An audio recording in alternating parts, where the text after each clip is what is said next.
Voici comment certaines familles éveillées apprennent à leurs enfants à garder l'argent et pourquoi ça change tout. À 6 voire 7 ans, elles transmettent des gestes très simples. Quand l'enfant reçoit de l'argent, billets, pièces, cadeaux, elles ne le laissent pas partir d'un bloc. Mais la différence est là. Elles ne font pas un grand discours compliqué, non. Elles installent 3 réflexes très concrets. Premier réflexe, tu poses l'argent sur la table et tu dis simplement « une partie tu utilises, une partie tu gardes pour plus tard ou pour un projet plus gros ». Important, faut que l'enfant fasse les gestes lui-même.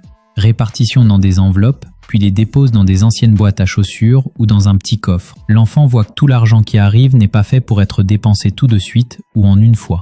Deuxième réflexe, quand il utilise de l'argent, tu notes rapidement ce qui sort. Pas compliqué. Un petit carnet, une note rapide, à joindre là où son argent est stocké. Juste pour qu'il voit et garde une trace où et dans quoi l'argent part vraiment. Et petit à petit, l'argent devient réel pour lui. Troisième réflexe, le plus puissant. Juste avant d'acheter, tu poses une seule question. Sûr que tu le veux vraiment? Ou bien si on ne le prend pas pour quelque chose qu'on prendra plus tard, ça te va? Et là, l'enfant apprend à faire un choix et à repousser à plus tard des achats non importants et se protège des achats impulsifs. Résultat, après quelques mois, mais vers 10 ans, il ne dépense plus automatiquement. Il regarde, il réfléchit, il choisit, sans qu'on répète. Beaucoup d'enfants apprennent à dépenser, beaucoup moins apprennent à garder. Certaines familles ont rendu l'argent tabou. D'autres, plus qu'en parler, installent des réflexes qui restent.